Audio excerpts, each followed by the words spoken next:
debate com o tema agora do custo operacional nas fundações. Todo mundo sabe que esse é um assunto tão importante quanto a instabilidade jurídica, não é? Porque a situação das fundações com relação ao seu custo operacional e a sua sobrevivência econômica, ela está aliada com esse fechamento, essas restrições que as fundações vêm sofrendo ao longo dos últimos 4 anos. Então, temos aqui o nosso debatedor, Bruno, e o professor Paulo Bracarense, com muita satisfação, que é o nosso considerado nosso presidente eterno do Confis. Bruno. O que é que você quer? Joystick, isso. Bom dia, né, ou quase boa tarde. Eu fico agradecido com o convite, né, e com a responsabilidade que me foi dado de tratar de um tema, nesse momento, fundamental para o funcionamento das fundações e custeio das fundações de apoio, né. Quando a gente trata do assunto custos operacionais, não há como a gente deixar de voltar no velho conceito da taxa de administração, né?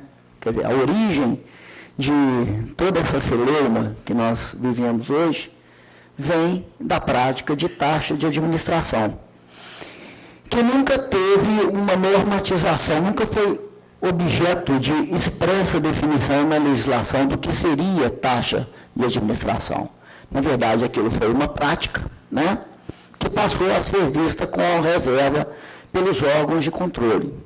E a conceituação da taxa, inicialmente dada pelo Tribunal de Contas da União, pelo que eu pude apurar, é aquilo: remuneração supostamente devida à entidade conveniada pelo gerenciamento de atividades previstas no convênio, calculada na forma de um percentual sobre o total do montante de recursos públicos repassado.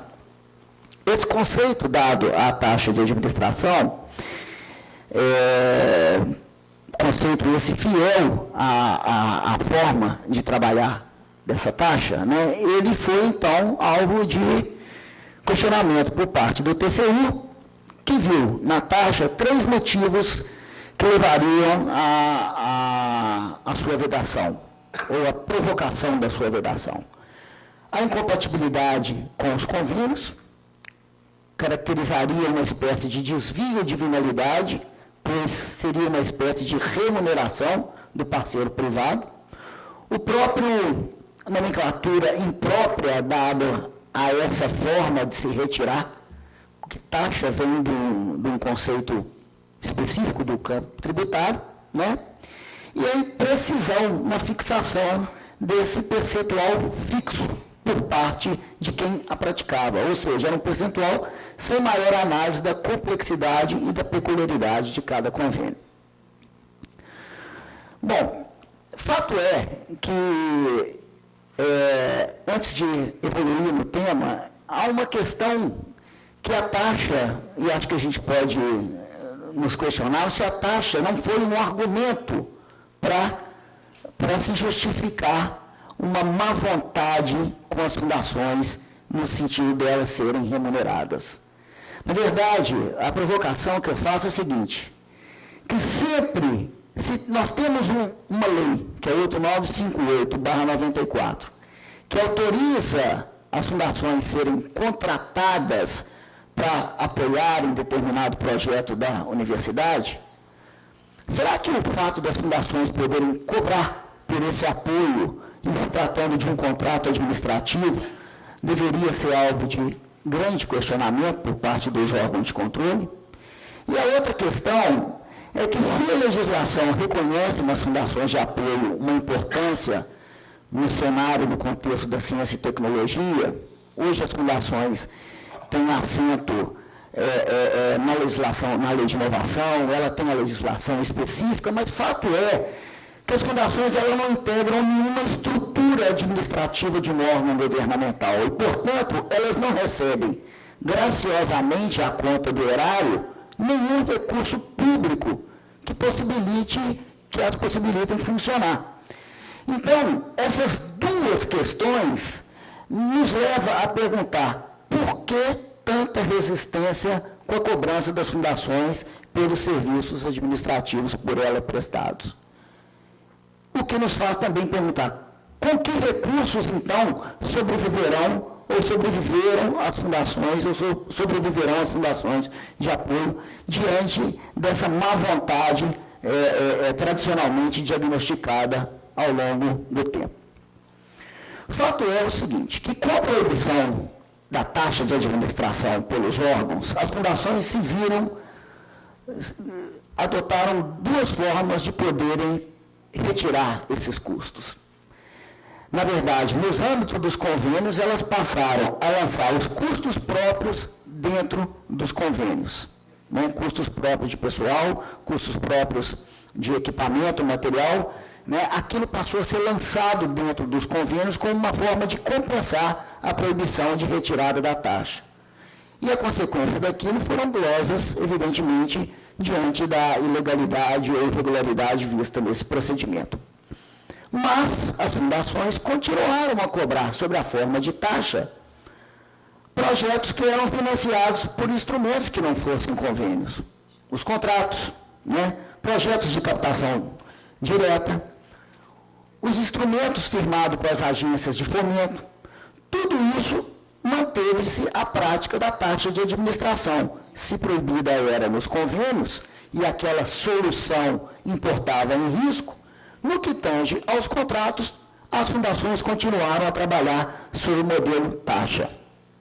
E, então, o Tribunal de Contas veio a questionar também esse modelo de taxa, né, ou essa forma de cobrar pautada num percentual fixo, né, também nesses outros mecanismos que não os convênios. Então, o quadro atual que nos levou é que os custos administrativos e operacionais hoje das fundações passaram a ser ou devem ser criteriosamente aferidos, medidos. Esse é o cenário atual. Bom, no plano legal, é importante ressaltar que nós temos a Lei de Inovação, né, cujo decreto 5.563 previu, no limite de até 5%, a destinação de recursos financeiros para cobertura de despesas operacionais e administrativas incorridas na execução dos contratos e convênios. E eu acho que o importante desse decreto é que, no parágrafo único do dispositivo que eu citei, diz que poderão ser lançados à conta de despesas administrativas gastos indivisíveis, usuais e necessários à consecução do objeto do acordo, do convênio, etc. E, pela primeira vez, a legislação tratou de dar a essa retirada desse custo o caráter de indivisibilidade. Eu acho que o conceito de indivisibilidade, na necessidade de se aferir os custos, perdeu-se um pouco. Mas é importante, num determinado momento, nós reforçarmos que muitas das despesas administrativas da Fundação têm o caráter de indivisibilidade, conceito esse não por nós inventados, mas reconhecido pelo legislador através do decreto. Se a taxa era vedada pela Instrução Normativa 01/97, as recentes portarias que disciplinam os convênios, de certa forma, trabalharam o conceito de custos operacionais. Né? A partir do decreto 6.170/2007, duas portarias foram editadas, principalmente a 127/2008 e a 507/2011.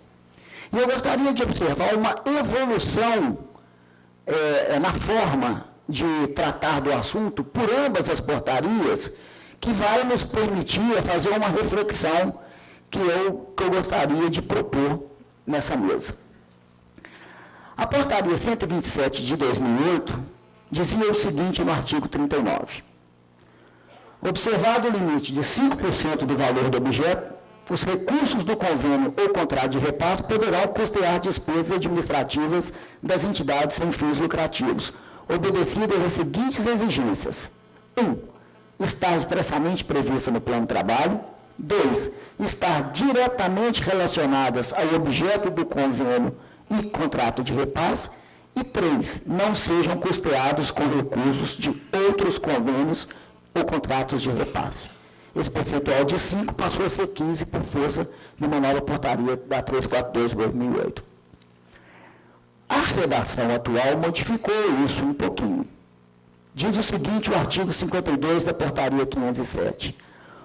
Os convênios celebrados com entidades privadas sem fins lucrativos poderão acolher despesas administrativas até o limite de 15% do valor do objeto, desde que expressamente autorizadas e demonstradas no respectivo instrumento e no plano de trabalho.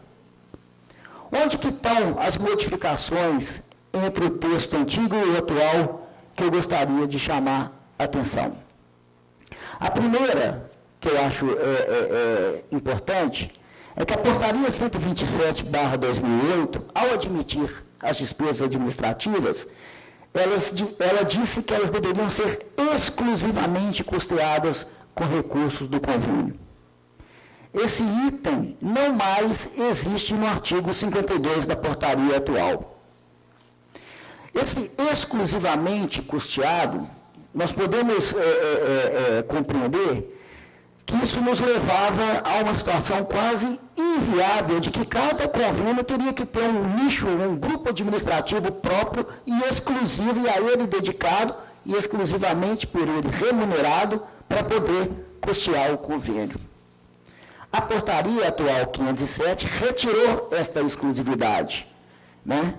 E isso, penso eu, pode ser um avanço dentro do nosso sistema de trabalho, que nós não temos um nicho exclusivo de gestão específico por projeto, né? O que é até inviável e se perde em economia, em escala, etc. A segunda questão que eu gostaria de chamar a atenção é que a portaria 527 fala que acolher as despesas administrativas é diferente do termo anterior de custear despesas administrativas. E a portaria 507 remete à necessidade de que as despesas estejam demonstradas e autorizadas no instrumento e no plano de trabalho. Ora, demonstradas e autorizadas no instrumento e no plano de trabalho significa um momento que antecede a celebração do convênio. Portanto, não diz respeito à execução do convênio. Se nós conseguirmos, no momento de celebrar um convênio, demonstrar o nosso custo operacional, e aquilo, evidentemente, for alvo de uma celebração do instrumento, será, né? Evidentemente, eu penso que o que nós temos que trabalhar é pela desnecessidade de comprovação. Uma coisa é demonstrar no instrumento e no plano de trabalho, a outra coisa é a comprovação a posteriori, e isso não está na portaria 507. Quando se tratou de taxa, tratou-se de momentos que antecedem e não posteriores. Bem, desculpa. Essa necessidade, então, de demonstrar os custos operacionais levou-se à situação de nós precificarmos o nosso custo operacional. E nessa precificação, eu busquei um conceito muito interessante do Tribunal de Contas da União, um processo de interesse lá da Universidade Federal de Sergipe, cujo relator foi o Dr. Guilherme Palmeiras, quando ele disse o seguinte: seja qual for a contratação, ainda que decorrente de dispensa de licitação, veja que se não se fala necessariamente de convênio, o preço pago deve corresponder às despesas suportadas mais a retribuição admissível. Em outras palavras, o preço deve ser justo, equilibrado, sem que acarrete prejuízo ou enriquecimento indevido a uma das partes. Nesse acórdão, o Tribunal de Contas da União, penso eu, nos deu um alento nesse quadro de dificuldade. Ele admitiu que o custo operacional, né, que esse preço, isso diz respeito a uma relação entre uma IFE e uma fundação de apoio. Isso é importante. Contemple a despesa suportada mais uma retribuição admissível. Portanto, tem-se aí o custo para se gerenciar o projeto, mais uma retribuição que seja legítima, né? Fruto, certamente, de uma aferição subjetiva do serviço da Fundação. Professor Pederneiras, Bracarense, em Vitória, ele deu uma palestra onde ele tratou bem do assunto de composição dos custos administrativos da Fundação para fim de cobrança nos contratos por ela gerenciados. Na verdade, cada fundação há de criar o seu método e o seu critério de precificação do seu custo administrativo. Mas, por exemplo, nós temos, ontem, na reunião do Colégio dos Procuradores, a Fundação de Santa Maria nos relatou que o sistema dela já desenvolveu uma metodologia própria de aferição desses custos, e, inclusive, no âmbito dos convênios, ele está lançando o recibo, né, retirando o custo demonstrado e autorizado no plano de trabalho, ele já está retirando dos convênios e emitindo um recibo, e aquilo já tem sido aceito pelos órgãos de controle. Não conheço o sistema de Santa Maria, mas, inevitavelmente, o que eu vejo é as fundações terem que avançar nessa construção de uma metodologia de aferição de custos. Que deve? Nós temos os custos fixos diretos, né, o setor de pessoal, de compras, importação, prestação de contas, etc. Tudo isso é custo para se gerenciar os projetos. Né? Quer dizer, aí você pode fazer um custo por absorção ou por departamentalização. Existem custos fixos indiretos, quer dizer, aqueles que não estão diretamente na gestão do convênio, mas, de certa forma, em determinado momento, participam do fluxo, né, das atividades. Então, tem o pessoal administrativo, jurídico, contabilidade. Tem despesas diretas das fundações que são vinculadas ao projeto, quer dizer, o funcionário da fundação pode ter, por exemplo, que se deslocar, né, para gerenciar o projeto. Aquilo tudo tem que ser aferido. Tem as despesas indiretas, a infraestrutura da fundação, despesas internas, a luz, a água, etc, etc. Agora, o mais importante, nós temos custos subjetivos. Que custos subjetivos são esses que nós temos que criar uma ponderação para eles, para compor o nosso preço?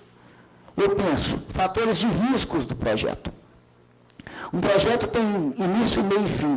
Ele se encerra no tempo dele, mas, por exemplo, questões trabalhistas podem repercutir após o projeto. É uma estabilidade que um determinado funcionário conquistou por efeito de um acidente de trabalho, por efeito de uma sindicalização. O projeto encerrou e eu ainda mantenho aquele empregado, né? Processos de importação podem ter consequências posteriores, ou seja, existem fatores de riscos por projeto que eu tenho que ponderar para compor o meu custo. Mais que isso, o custo da capacitação da fundação para estabilitar aquele gerenciamento. Quanto me custou formar aquele profissional competente, habilitado, né? A consideração que, inclusive, hoje se exige pela burocracia que permeia a gestão de recurso público, se exige hoje uma mão de obra cada vez mais qualificada. Né? Aquilo tem um custo. Esse custo tem que ser ponderado. E o terceiro item que eu acho que tem, o projeto se encerra, mas obrigações permanecem.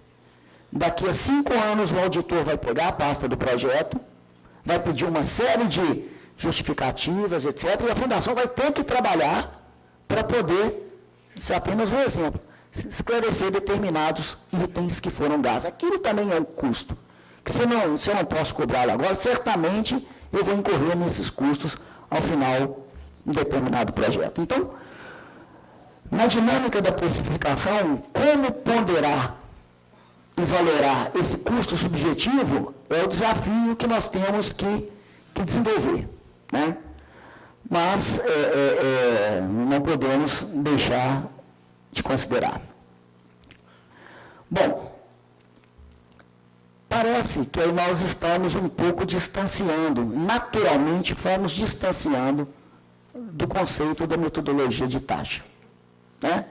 Quer dizer, era proibido, a gente fazia taxa indireta, dentro de convênio, depois praticava taxa em contrato, o tribunal começou a não aceitar as taxas ainda que em contrato, e nós fomos nos distanciando do conceito da taxa para entrar no da precificação dos meus custos.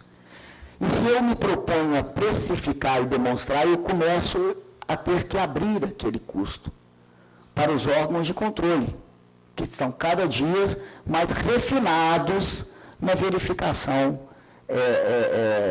desse tipo de coisa.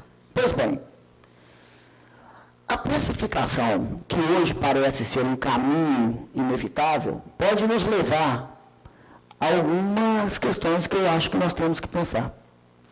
O sistema de custos operacionais pautado em taxas sempre propiciaram que projetos grandes financiassem a gestão de projetos pequenos. Mabel comentou isso aqui, né? As fundações não recusam projetos de valor pequeno e de alta complexidade gerencial. Não é da cultura fundacional recusar um projeto que seja deficitário, desde que ele seja aprovado e importante para a universidade ou para a IFE ou ICT apoiada. E as fundações, às vezes, não recusam projeto em que se vê na contingência de atuarem, inclusive graciosamente. Então, o aprimoramento do sistema de precificação levará ao fim dessa prática que eu brinquei de Robin Hood das fundações, né? Como que ficará a precificação em projetos de pequeno valor, onde o custo administrativo é maior que o valor gerenciado? Como que nós vamos trabalhar essa compensação natural que um projeto de alto valor permitia o gerenciamento do projeto de pequeno valor? Na verdade, o que as fundações faziam, que eu chamei ali de Robin Hood, era trabalhar a questão do princípio tributário da capacidade contributiva, onde quem ganha mais, paga mais, né? Então, os projetos de alto valor remuneravam. E o distanciamento nosso do conceito de taxa de administração para a precificação, eu vejo como um perigo nesse contexto. Como que nós podemos trabalhar isso? Essa é uma realidade que está posta.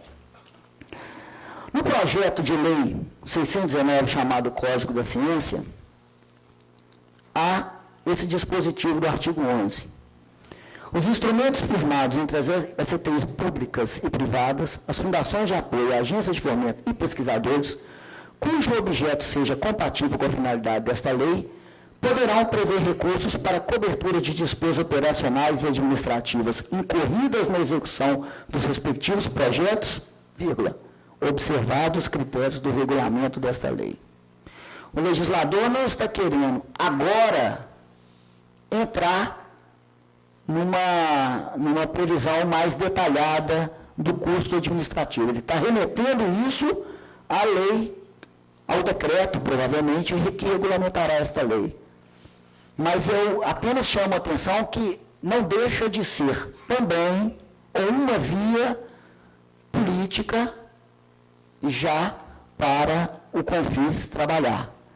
Ou seja, haverá um decreto, né, que vai tratar desse assunto de regulamentação dos custos administrativos e operacionais no âmbito da legislação ou do Código da Ciência. Então, não podemos perder a influência, o dever, né? Não podemos perder a oportunidade de influenciar o legislador, já que isso certamente será alvo de abordagem em decreto. E o que eu vejo nesse cenário todo, nesse cenário todo, é o seguinte, apenas para finalizar. Nós estamos aqui, nesse momento, tratando... Ontem, no Colégio de Procuradores, nós estamos cheios de leis novas, mas com velhos problemas. Né? Há toda uma legislação nova, portaria 127, 507, a lei 8958, reformada em 2010, mas estamos com os mesmos grandes problemas ainda que com toda essa legislação nova. Né? Então, é o momento, certamente, penso eu, de criarmos uma pauta mais positiva para que esses problemas velhos, né, sejam resolvidos ou com uma legislação nova, consolidada e clara, ou que sejam resolvidos com entendimento por parte de quem nos controla. Eu acho que é o momento de nós virarmos a página, sair desse... 3 advogados sentaram aqui pela manhã, então 3 mesas jurídicas. Olha o tempo que nós estamos perdendo com o meio e não estamos discutindo a nossa finalidade. É essa reflexão que eu acho que nós temos que fazer. Quer dizer, é o momento de, politicamente ou juridicamente, começarmos a trabalhar uma virada de página, né? Para que o advogado não tenha mais assento nessa mesa, porque nós não somos prioridade para o Confins. É isso que eu queria dizer.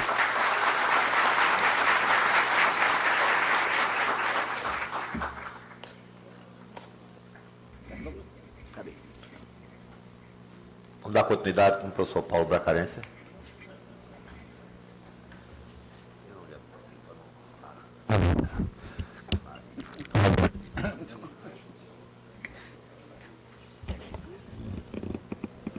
Deixa eu mais perto. Alô?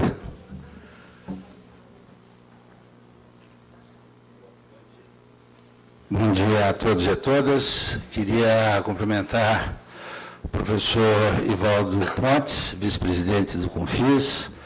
Através dele, mandar meu abraço para o professor Paulo Inácio, pronta recuperação, o presidente que está acamado. Gostaria de cumprimentar também o doutor Maurício Zuma e a doutora Roberta, da Fiotec, que proporcionaram esse belo encontro. É raro, nessas oficinas que antecedem o encontro, nós temos uma plateia tão grande como nós temos aqui hoje.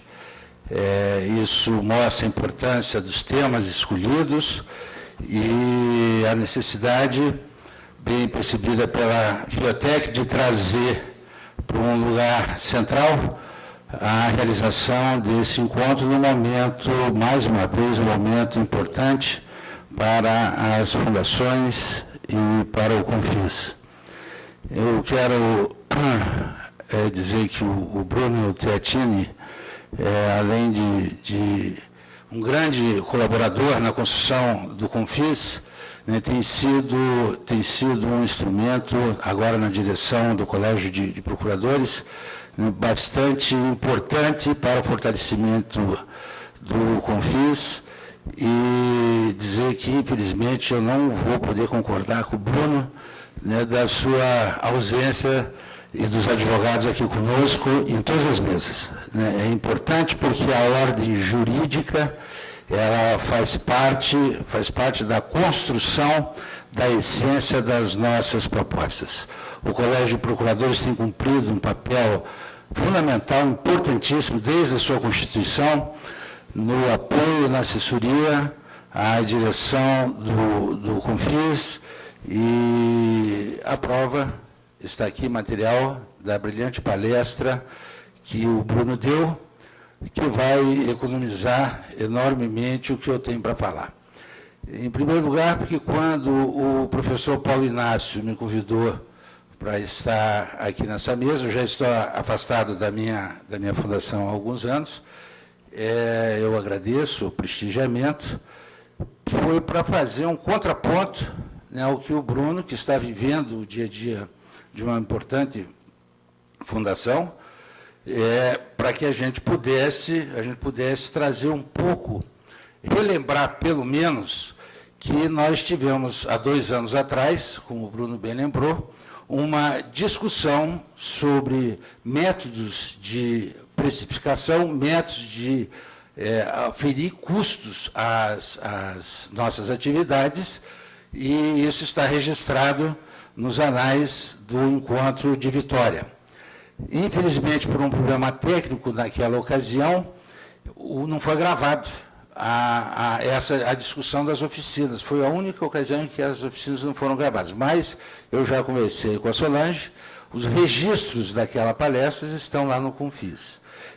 Eu levei naquela ocasião, então, uma proposição, eu apresentei uma metodologia que está sendo bastante empregada para fazer avaliação de custo de entidades de serviço, que é o método ABC, então é o método de custeio baseado em atividades, e que pode muito bem ser utilizado pelas nossas fundações. O Bruno lembrou bem, cada fundação tem suas características, cada fundação atende serviços diferentes e de portes diferentes, e tem que escolher qual é o melhor método para fazer a sua precificação, a precificação dos seus serviços.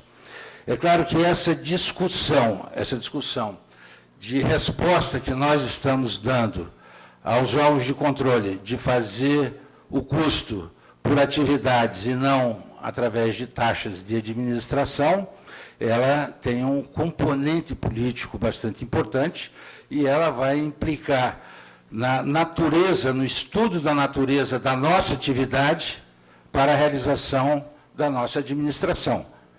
E esse eu acho que é o ponto-chave, o ponto central de discussão, que não é de hoje, mas é recente, principalmente quando as fundações se fortaleceram, as fundações de apoio às universidades se fortaleceram, que é o seu papel de apoio às universidades e, mais do que isso, entidades do terceiro setor. Os procuradores das fundações, que têm sido parceiros, companheiros, debatedores nossos já de algum tempo, conseguiram incutir essa discussão de uma forma fundamental para nós.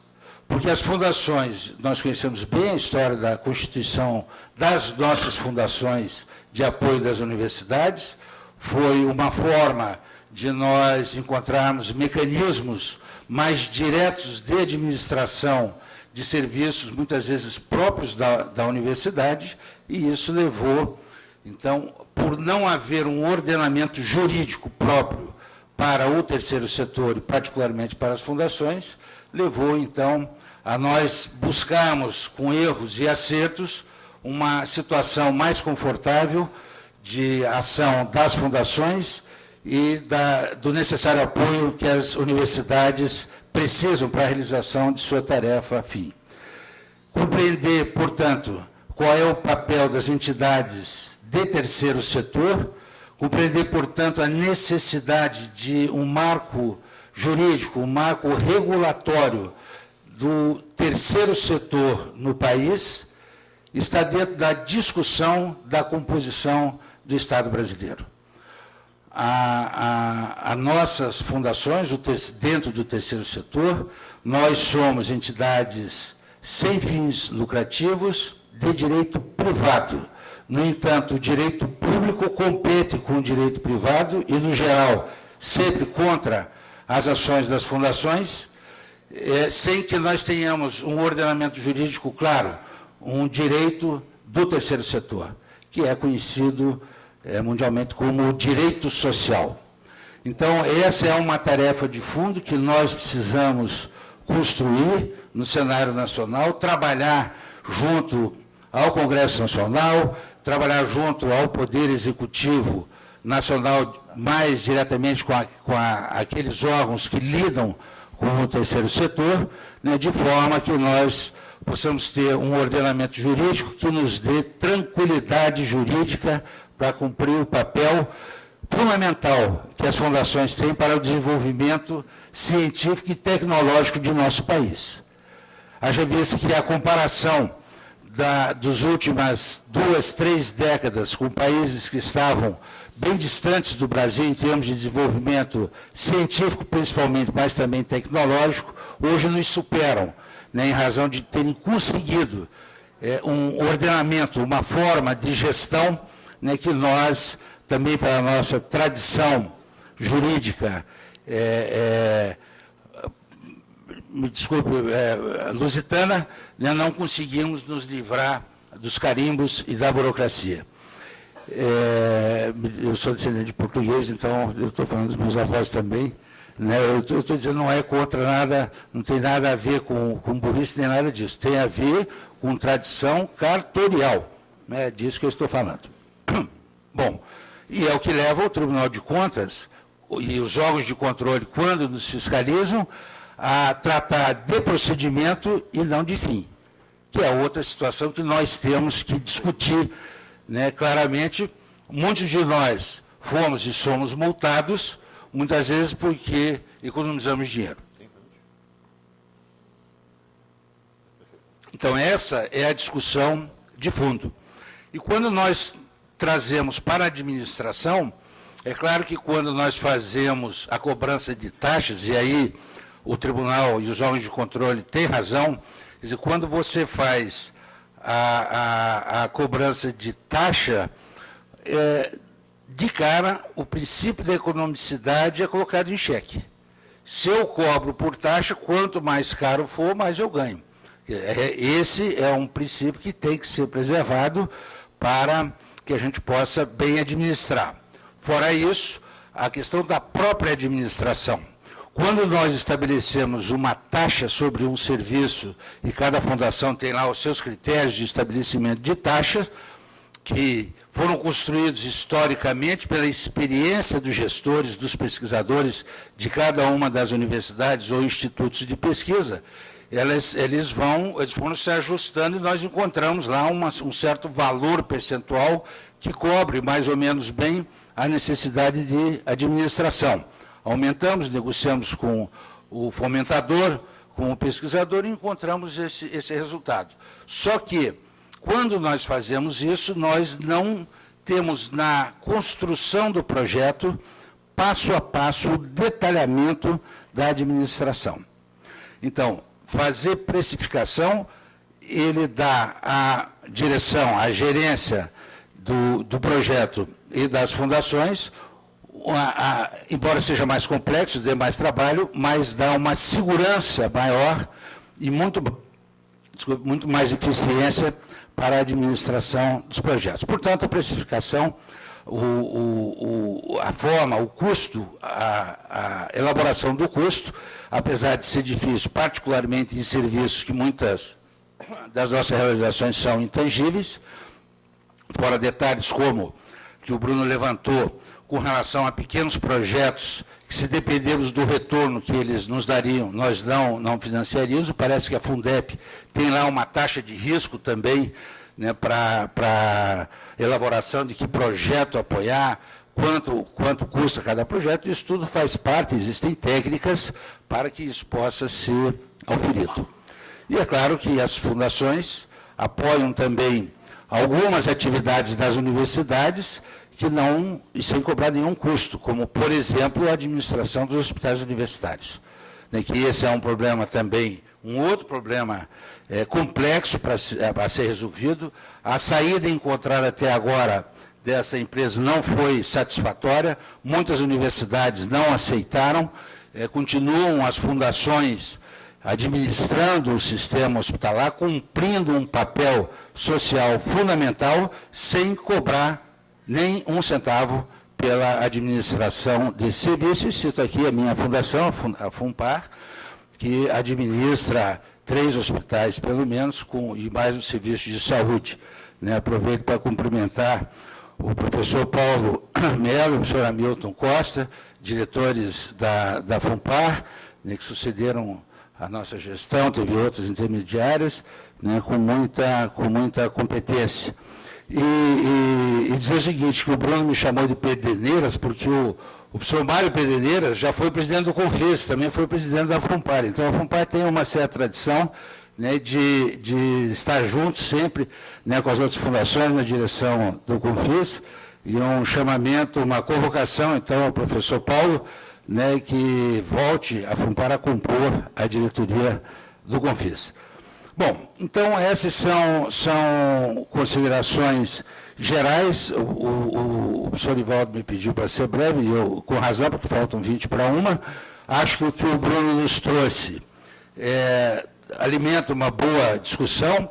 A parte técnica, realmente não teria sentido fazer a reapresentação do sistema ABC, uma proposta que foi apresentada à diretoria do Confis e também no encontro de Vitória, e que está à disposição na medida em que as fundações necessitem organizar melhor a sua forma de elaboração de custos, pode isso estar nos arquivos, então, do Confis para ser consultado. Agradeço a oportunidade de estar com vocês. Aqui no programa estou como secretário de Trabalho de Curitiba, mas só estou por lá. Volto para a minha universidade agora no começo do ano, né, para a minha origem, que é ser professor do Departamento de Estatística da minha universidade. Obrigado.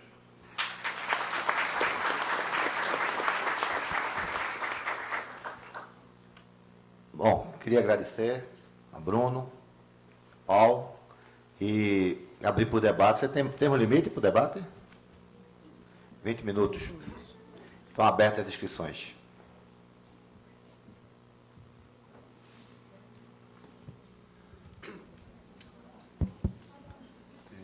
Boa tarde. Eu sou João Luiz, da Fundação Espírito Santense de Tecnologia, no Espírito Santo. E, em primeiro lugar, quero cumprimentar o Confis por um evento tão interessante, tão atual e necessário. Cumprimentar, antes do Dr. Bruno, cumprimentar o nosso ex-presidente aqui, bracarense, que deslanchou esse assunto, lá em Vitória, inclusive, né? E com o complemento do Dr. Bruno, eu acho que nós estamos num caminho de tentar a solução das coisas. Mas eu gostaria de lembrar duas coisas. Primeiro, que eu fui instruído por um professor português sobre contabilidade. E ele me falava que não há empresas sem lucro. Isso não existe. Obviamente que essa figura de não lucrativa não quer dizer sem lucro, porque se ela não tiver lucro, ela não vai existir nenhuma fundação. Até porque não inventaram ainda o moto contínuo. Basta criar a fundação que ela gera dinheiro por si própria. Isso também não existe. Né? São figuras criadas em escritórios e sei lá por que conta. Mas eu acho que o caminho está sendo bem trilhado, porque nós falamos agora, e vi aí abertamente falar em precificação. E a gente tem que abordar, todas as fundações, eu acho que tem que abordar de frente esse problema, informando que há um preço, nós prestamos um serviço que é essencial, que tem um custo subjetivo muito elevado. Afinal de contas, as fundações operam a maior parte do dinheiro que público mesmo, o público que vai para a pesquisa e o desenvolvimento tecnológico desse país. Então, eu gostaria, nesse momento, de alertar todo mundo também que nós temos que nos fixar muito e juntos para brigar por isso, porque conversa, o senhor vai me desculpar, conversa de advogado, realmente, às vezes, os termos são mal entendidos, tá certo? O advogado costuma falar alguns termos que ele não sabe exatamente o que significam, pelo menos os nossos procuradores lá em Vitória falam isso com constância, né? Muito bem. O que eu gostaria de alertar aos senhores? Novamente se volta a falar em taxa. E uma das empresas que mais opera nesse país, hoje, com pesquisa, inclusive, é a Petrobras. Então, eu gostaria de fazer um alerta a todos. Por quê? Obviamente, a Petrobras tem o interesse em ganhar dinheiro, né? Ela se diz pública, ora se diz privada, a gente não sabe, é igual às fundações, né? Mas ela tem recursos de pessoas que pensam em ganhar dinheiro, não são como nós, fundações, que pensamos sempre em ressarcimento de custos operacionais. Não é isso. Nós temos que receber um valor justo pelo aquele trabalho que fazemos. E a Petrobras está usando isso de forma rápida e inteligente, né? Não se pode fixar taxa, mas ela fixa uma taxa dizendo que a ANP, você mostrou ali que hoje é permitido custo administrativo de até 15%, e a Petrobras fala que a ANP estabeleceu 5%, e que ela calcula o 5% em cima de uma base que torna esse custo até não de 5%. Você fala de 5% sobre o valor transferido, ele cria uma outra base lá que vai para 4, pouco. E, além disso, então está fixado o valor lá, né? Além disso, ele passa o prazo da pesquisa de 2 para 4 anos, por exemplo. Então, se eu tinha 4,8%, em 4 anos eu vou receber 2, pouco por cento, que não paga o custo nem da operação, nem da responsabilidade, muito menos o custo subjetivo que isso tem. Então, eu gostaria de deixar esse alerta aqui para todo mundo que trabalha com a Petrobras, que a Petrobras está fazendo isso descaradamente, né? Descaradamente, se aproveitando. E se você começa a resistir, a universidade tem interesse em receber dinheiro da Petrobras. O professor fala assim, você está contra mim porque você não está querendo que eu receba, que eu faça o meu projeto. E, infelizmente, a fundação não criou ainda o modo contínuo, ou seja, ela não gera dinheiro e não tem dinheiro para sustentar a Petrobras, tá certo? Então, eu estou satisfeitíssimo com esse caminhar no sentido de precificação, de clarear essa discussão para não ficar nessas palavras que uns falam e ninguém entende, e alertar vocês todos que isso está acontecendo da parte da Petrobras. Obrigado pela atenção. Boa tarde. Eu sou Orlando Teixeira, da Fundação de Apoio à Pesquisa e Extensão FAPEX da Bahia. Na verdade, eu gostaria só de dar uma contribuição com relação ao que foi colocado pela mesa, com relação à questão dos custos operacionais. E complementar também o que o nosso colega aqui agora falou, né? É um grande desrespeito de alguns financiadores que permitem o pagamento do serviço às fundações de estabelecerem, por situações dele, um percentual vai ser pago e sem saber se aquele percentual vai ser coberto ou não os custos da fundação. Olha que eu estou falando de custo, não estou falando daquele agregado que o Bruno disse, que poderia, no entendimento do rapaz lá do TCU, né, que poderia ser o algo mais. Não tenha dúvida que a palavra taxa ou ressarcimento, seja lá que nome que se dê, certo? Ela teria que ser demonstrada, e isso está se partindo para que seja demonstrado. Nós mesmos lá da FAPEX fizemos um sistema de custo, onde a gente demonstra os custos diretos e indiretos, considerando homem-hora, e a parte da infraestrutura, que seria a capacidade instalada, onde você pega todas as despesas que a fundação tem, excetuando-se a parte pessoal. Mas qualquer mecanismo que seja feito, não tenha dúvida que sempre será questionado pelos órgãos de controle, porque eles engolem as fundações, eles não aceitam as fundações. Tá? Então, eles vão ser sempre contra. Da forma mais transparente que você demonstra, vai haver sempre um questionamento, vai haver sempre uma objeção. Tá? E um desrespeito muito grande por não pagamento dos nossos serviços. Muito obrigado.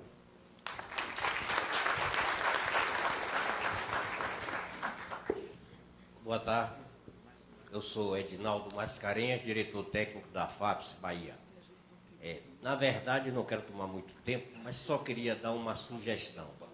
Temos sempre esses encontros anuais, onde discutimos sempre, algumas das vezes, as mais das vezes, os mesmos assuntos, as mesmas coisas, e depois, como foi dito aqui, cada um vai cuidando da sua vida, isoladamente.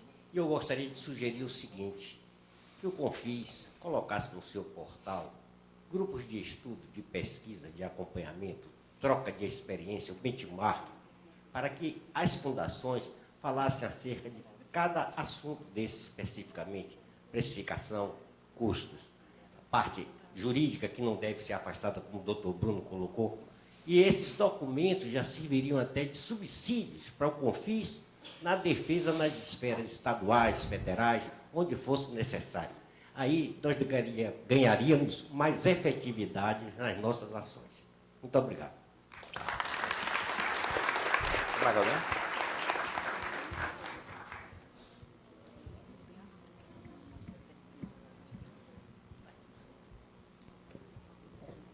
Mabel Melo Fiodec.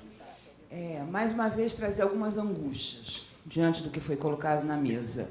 A gente falou aqui em precificação e eu acho que teve um aspecto muito importante que foi trazido, que é a discussão do marco regulatório do terceiro setor, que a gente recupera um pouco da primeira mesa e junta isso à especificação desse universo que são as fundações de apoio.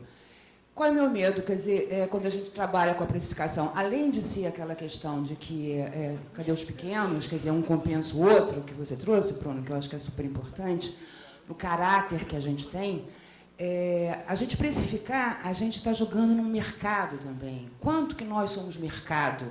Isso me preocupa, quer dizer, eu vou concorrer com a Fundep no meu preço, entendeu? O meu preço é melhor ou pior? Quer dizer, qual é a metodologia mais adequada para a gente estar estabelecendo o que é o custo de administrar projetos de ciência, tecnologia e desenvolvimento? Quer dizer, isso é muito uma angústia, porque nós estamos nisso. Quer dizer, qual é a metodologia que se usa? Né? Você trouxe, eu achei interessante, custos diretos, custos indiretos. Agora, nós trabalhamos com 10 projetos ao mesmo tempo. Eu vou medir o meu tempo, meia hora eu trabalho num, 3 na outra. Como é que a gente constrói isso? Isso é uma dificuldade que eu acho que nós estamos enfrentando, e acho que assim, o desafio grande do CONFIS é que a gente pudesse detalhar profundamente essa discussão para tirar uma proposta que fosse adequada para nós, né, que fosse seguida por nós. Nós não somos um mercado concorrente, nós queremos nos fortalecer nesse campo, né, inclusive para discutir junto ao Estado, para que na discussão do marco regulatório a gente tenha uma posição de uma proposta. Nós somos proativos, hoje nós procuramos responder aos limites, às inseguranças. Aí vamos lá, qual é a melhor metodologia que eu posso? Eu vou lá dar, como você colocou inicialmente, eu vou demonstrar, mas eu não vou averiguar, né? Se eu estabeleço isso no meu plano inicial, eu não tenho que demonstrar depois. O 7423 está querendo que a gente preste conta de tudo. Se eu coloco isso num plano de trabalho, eu vou ter que depois justificar com notinhas, com prestação de contas. Quer dizer, a gente está muito mais reativo. Eu queria que a gente tivesse aqui uma proposta proativa. Vamos fazer uma proposta do que é o custo operacional do trabalho que a gente desempenha e defender isso junto aos órgãos reguladores e junto aos legisladores, né? Então, é uma proposta. Obrigada. Obrigado. Só uma intervençãozinha ali. Por favor, muito breve, para que a gente possa cumprir aqui o nosso horário.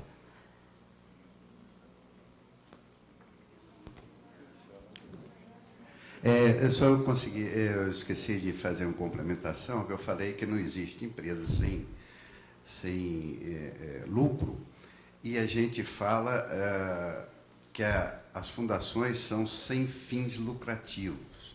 Então, sem fins lucrativos não quer dizer sem lucro, porque senão elas não existiriam. Quer dizer que você tem que aplicar o lucro na própria finalidade da fundação.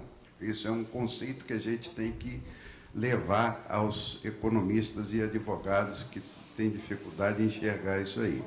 E a outra coisa, que esse criteriosamente aferidos, eu anotei aqui, esses custos que a gente tem que demonstrar, se a gente assim o fizesse, nós não serviríamos para nada, porque todo o nosso custo de operação seria para aferir esses custos do projeto, o que é um verdadeiro absurdo, não tem nada a ver com realidade. Então, isso que ela acabou de falar aí, que nós temos sido chamados a demonstrar. Eu, então, inclusive, recentemente, perguntei, por favor, me diga como, porque eu não sei. Não sei se foi porque meu professor de contabilidade foi português, mas eu não sei fazer isso. Ou se eu fizer isso, eu não vou fazer nada de ajudar ninguém a fazer projeto. Para essa consideração que eu esqueci de fazer, obrigado pela atenção mais uma vez. Tem mais alguém inscrito? Não, nós encerramos as inscrições. Encerramos as inscrições com a última fala do senhor. Podemos jantar para a mesa. Tem mais alguém inscrito? Não. Tá. Bom, mais uma vez eu queria agradecer ao Paulo Bracarense, a Bruno. Tá. E fica claro, fica evidente que esse tema é muito importante para as fundações. As fundações, várias fundações, começaram a operar no vermelho nos 3 últimos anos. Então, as fundações que não têm serviços especiais, situações especiais, várias delas estão trabalhando no vermelho há mais de 3 anos. Então, se não fecharem as fundações juridicamente, corre o risco de uma asfixia financeira. Tá certo? São várias, não são pequenas, não. Vou abrir a palavra aqui para Paulo. Alô? Alô? Só para fazer uma despedida, um agradecimento e um comentário breve sobre as considerações realizadas. Essa questão do marco regulatório do terceiro setor, a compreensão do que é o terceiro setor, é importante para nós, para as fundações. E nós não podemos vestir as necessidades de uma empresa privada. Nós não somos empresas privadas, o nosso objetivo não é esse. Quando o João Luiz fala do lucro, eu entendo o que ele está falando, não é lucro, é resultado. Nós precisamos de resultados, mas não é lucro, não é a lógica do lucro, porque o terceiro setor não tem a lógica do lucro, é outra. Se nós entrarmos na lógica do lucro, que algumas fundações co-irmãs nossas já entraram, né, nós vamos bater rapidamente com os órgãos de controle, com a finalidade das fundações, né, e nós vamos ter dirigentes de fundações, dirigentes de universidades, respondendo por fazer com que a fundação, né, se aproxime de uma empresa. Nós temos exemplos recentes, claros, né, que nós conseguimos, felizmente, superar. Né, estou falando especificamente, né, daquela situação lá de Brasília. Né. Felizmente, o Antônio, que era presidente do Confis, né, conseguiu provar a sua inocência. Agora, a forma como a fundação estava encaminhando, né, a sua gestão, estava se afastando definitivamente do que é o papel das fundações, que nós estamos construindo. Agora, tem resultado naturalmente, nós não podemos deixar que as fundações sejam deficitárias. Isso nós não podemos. Agora, a lógica é outra. Então, eu só queria, né, reforçar isso, né, e me despedir, né, de vocês, dizer que foi um prazer estar aqui e fazer a propaganda de um bar aqui perto que chama Bracarense. E é bracarense porque, da mesma forma, porque eu sou bracarense. Porque é o gentílico de que nasce em Braga, bracarense. Né? Então, os portugueses, se estiverem aqui, meus irmãos, né, compreendo que eu estou falando da nossa tradição, né, não estou antenada, né, contra os meus antepassados, nem com os portugueses que estão aqui. Um abraço, obrigado, parabéns pelo evento.